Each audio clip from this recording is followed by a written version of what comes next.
Indonesia di seluruh pelosok negeri ini akan tiba jelang timnas melawan Tiongkok. Ini akan seru, akan menegangkan. Kita akan bahas bagaimana kedua pelatih akan adu strategi bersama dengan analis sepak bola Gita Suwondo dan juga Ketua Paguyuban Supporter Timnas Indonesia Ignatius Indro. Selamat malam Bung Gita. Malam, Selamat malam. Deg-degan saya ini sebenarnya dari kemarin. Kalau tadi vibes-nya, backsound-nya menegangkan, memang masih menegangkan itu ya. Nah, Bung Gita tadi war dari kedua coach dari Tiongkok, Branko Ivankovic bilang bahwa kita semua 10 pemain akan naik turun. Di 10 striker, 10 pemain bertahan akan terus naik turun. Dilawan sama Coach Patrick. Ini kandang kita, Bung, katanya. Ini kandang kita, hati-hati Tiongkok. Anda melihat kedua war dari coach ini menandakan bahwa mereka keduanya akan bermain menyerang atau bagaimana? Saya sih menganggapnya bahwa mereka war karena apa ya? Mereka desperate untuk mendapatkan 3 poin. Dua-duanya tegang. Karena terutama kalau kita bicara China ya. Mereka praktis benar-benar harus 3 poin. Karena kalau mereka hanya mendapatkan 1 poin, praktis mereka tersingkir. Karena mereka akan ada poin 10 kalaupun mereka menang di pertandingan terakhir. Itu tidak akan mudah untuk bersaing memperebutkan tempat ketiga dan keempat. Tapi kalau Patrick Kluivert sih saya lebih menilainya adalah dia berhati-hati dalam bicaranya. Bahwa dia pernah berantakan pada saat melawan Australia. Dia memperbaikinya melawan Bahrain. Dan dia pasti akan berusaha untuk mengulang apa yang sudah dia lakukan pada saat berhadapan dengan Bahrain. Itu kan kita main hati-hati, kita menunggu di belakang.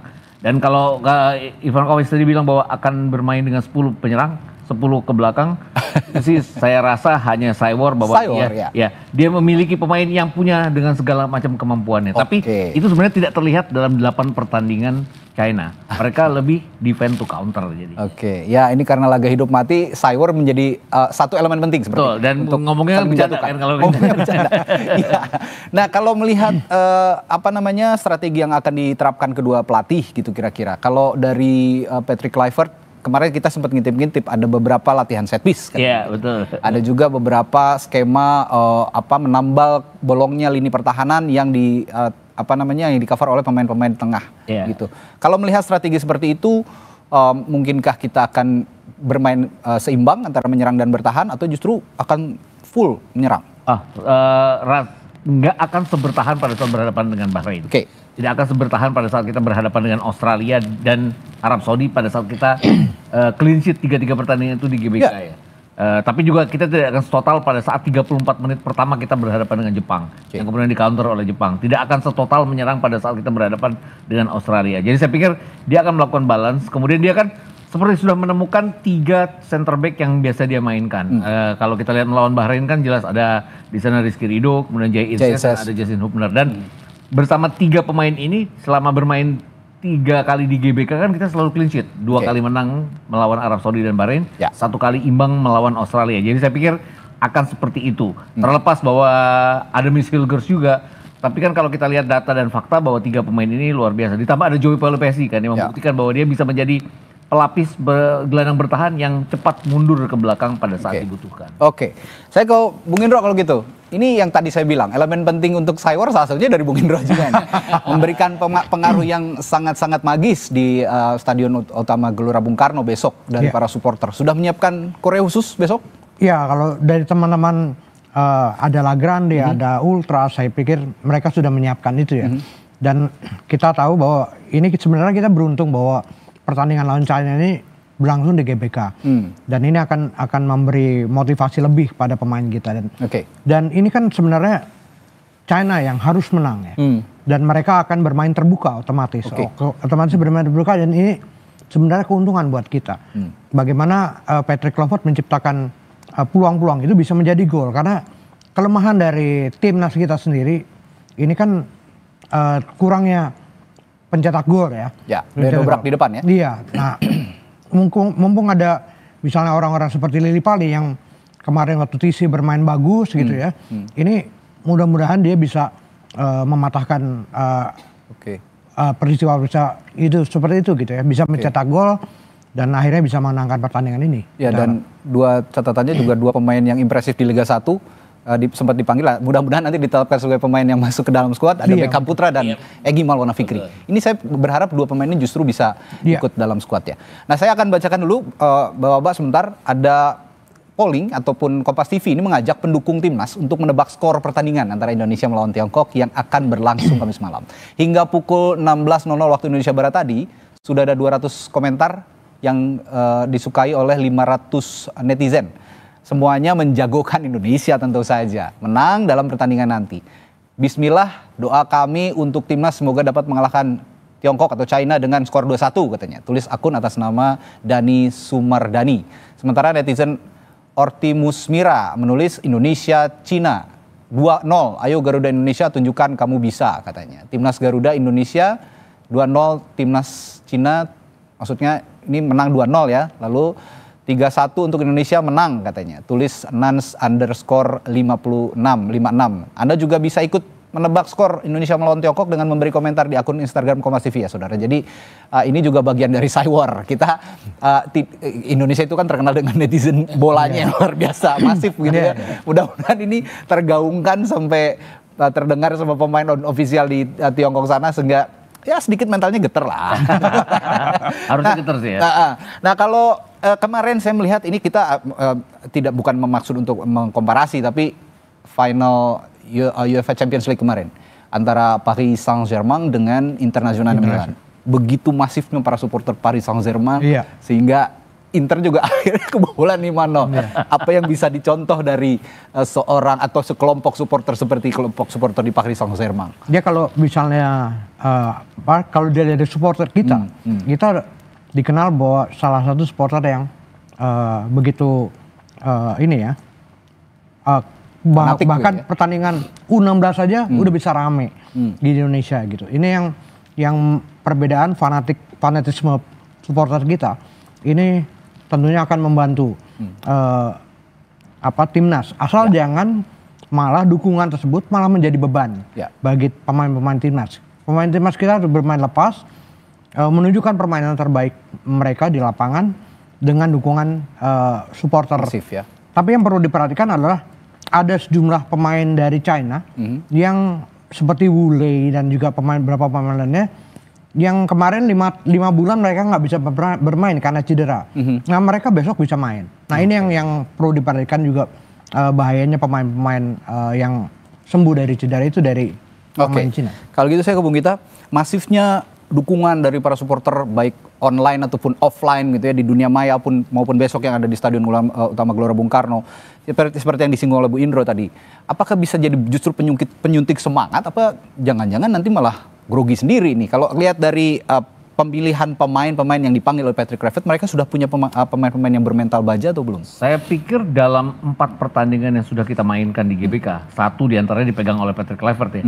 Kita membuktikan bahwa dukungan penonton itu merupakan senjata bagi kita ya. Kita menang lawan Arab Saudi, kita menang lawan Bahrain dipegang oleh Patrick Kluivert. Kita bisa menahani Bang Australia. Oke, kita kalah dari Jepang, tapi 34 menit kan sebenarnya kita sangat mengimbangi permainan Jepang. Kita gagal memanfaatkan 2 peluang di awal. Ini yang harus kita benar-benar klinis di depan di momen-momen yang sangat dibutuhkan. Itu yang harus kita lakukan. Saya pikir dukungan penonton adalah salah satu hal yang paling paling merupakan senjata. Saya yakin tidak akan membuat para pemain jatuh mental, tapi justru akan membangkitkan keinginan mereka untuk menang. Menang, belum berarti lolos menang, tapi yang jelas akan menang gitu. Oke, kalau bicara adu taktik ya itu tadi, mengordinasikan supporter dan bahkan Coach Patrick sendiri sudah sebenarnya lebih sering intensif berkomunikasi dengan supporter meskipun lewat akun media sosial gitu ya. Ini juga direspon dengan sangat positif. Nah, bicara tadi dari sisi supporter, kalau ada taktik di lapangan hijau, tentu saja kita masih berkutat dengan teka-teki siapa pengganti Marcelino. Ini yang jadi pertanyaan banyak pecinta bola juga. Nah, saya tanyakan ke Bung Gita nih, lagi-lagi kalau kemarin kan masih training camp, kan sudah mulai kelihatan hasil training campnya. Kira-kira siapa yang cocok? Marcelino itu kan kreatif, jelas. Stylish. Terus punya kecepatan juga, walaupun penyelesaian kadang-kadang masih tanda tanya. Untuk itu pasti ada Egy di sana. Egy kan sepanjang musim juga bagus. Betul. Vano dengan pengalamannya. Dan kemarin dicoba tim A lawan tim B kan Vano bikin hat-trick. Jadi saya pikir untuk hal itu mungkin antara Egy dan Vano. Tapi kan Vano bisa dipasang di kiri juga. Kiri kita kan tidak ada Ragnar. Ini yang juga merupakan missing link kita, nggak ada Ragnar. Ada Dean James, tapi Dean James kan lebih ke posisinya back kiri. Ya. Vanu lebih kreatif di sana. Dua pemain sayap kanan dan sayap kiri kreatif ini pasti akan menunjang. Juga ada Yakob Sayuri. Tapi saya lebih berpikir bahwa awalnya saya berpikir Yakob Sayuri karena punya kecepatan. Tapi saya pikir Egy akan di kanan, Lily Pali di kiri. Wah, ini walaupun Lily Pali sepanjang musim ini tidak menunjukkan performa seperti musim lalu ya, yang luar biasa bersama Borneo, tapi dia membuktikan di TC di Bali dia sangat baik. Oke, nah tapi ada pertanyaan kemudian selanjutnya. Tom Haye kalau Bung Gita bilang kemarin pemain 70 menit. Iya betul. Kalau Lily Pali gimana, mampu nggak atau 70 menit juga jangan-jangan? Dia nggak pernah terkenal 70 menit ya, artinya dia secara fisik bisa bermain selama 90 menit. Saya juga bingung kenapa Tom Haye itu benar-benar 70 menit ya, tapi kan ada Ivar Jenner buat. Ya, kalau ada pelapis begitu. Ada pelapis. Tom Haye juga saya pikir juga akan bisa bertahan selama 90 menit ya jika dibutuhkan. Tidak akan seperti Tom Haye lah ya. Ya. Berarti Lily Pali akan lebih performa fisiknya akan lebih baik lah. Ya, akan lebih baik walaupun dia juga tidak reguler bermain untuk Borneo seperti halnya musim lalu. Tapi seharusnya kalau permainan kolektif kan tidak mengandalkan fisik ya? Ya, harusnya seperti itu. Harusnya begitu. Dan Tom Haye kan juga pada saat lawan Bahrain terbukti bahwa sesudah ada Joao Pelopessi yang membantu dia dengan bertahan, dia kan perannya hanya untuk membawa bola ke depan dan itu benar-benar membuat fisiknya pada saat dia keluar itu kan lebih taktikal, bukan karena dia kelelahan saat itu. Belum lagi suntikan dukungan dari supporter, mungkin fisik gak jadi masalah kalau supporternya terus gitu kan, kasih semangat. Ngomong-ngomong besok ada tifo yang disiapkan nggak? Tifo apa sih? Ada bocoran nggak? Wah kalau itu, kalau dibocorkan tentunya nggak surprise ya. Tapi katanya besar banget ya. Yang pasti ukurannya raksasa dan bisa bikin, kalau kata anak sekarang, jiper. Bisa bikin jiper semua supporter. Ada kalimat terakhir untuk menjelang laga besok, Bung Indro silakan. Iya, saya pikir kalimatnya adalah jangan sampai dukungan ini menjadi beban. Ya. Pemain harus bermain lepas, menunjukkan permainan terbaik mereka di antara belakang, tengah maupun depan ya. Dan yang pasti tunjukkan juga bahwa kita bisa mencetak gol sebanyak-banyaknya. Ini pesan yang sangat baik, mencetak gol sebanyak-banyaknya karena ya itu, kalau mau aman cetak gol sebanyak-banyaknya supaya tidak ada defisit ya. Kita kira-kira begitu ya. Ya, karena kita mengacu ke pertandingan terakhir kita melawan Tiongkok, itu secara permainan kita oke loh. Sangat baik. Lebih baik. Tapi kita hanya bisa cetak 1 gol dari 5 peluang yang kita miliki hanya di 45 menit babak kedua. Dan kita jangan terpancing sama itu tadi yang dia bilang dia akan menyerang dengan 10 pemain. Saya nggak percaya. Jangan-jangan kita lengah dengan ucapan itu, malah kita total menyerang lupa bertahan. Karena kan kita sekarang 3 pertandingan terakhir kita dapat 6 poin. 3 pertandingan terakhir Tiongkok mereka dapat 0 poin, 3 kali kalah. Ini kan persis dengan pertemuan pertama kita. Mereka 3 kali kalah, kita 3 kali draw saat itu. Jangan kepancing. Tapi jangan nggak penteng juga. Iya. Penteng juga. Oke, pembahasannya sangat menarik. Besok ya meskipun deg-degan kita harus hadapi, kita harus mengganti terus timnas kita melawan Tiongkok besok, laga hidup mati dan adu taktik yang akan ditunjukkan oleh kedua pelatih maupun itu Saywar ataupun hal-hal yang lain. Tapi yang pasti kita bermain di kandang kita sendiri dengan dukungan penuh supporter timnas Indonesia. Terima kasih Bung Indro, kita udah mampir lagi di studio Kompas TV ngomongin timnas. Besok jangan bosan-bosan ngomongin lagi ya. Siap. Oke. Terima kasih, selamat malam, sampai jumpa lagi.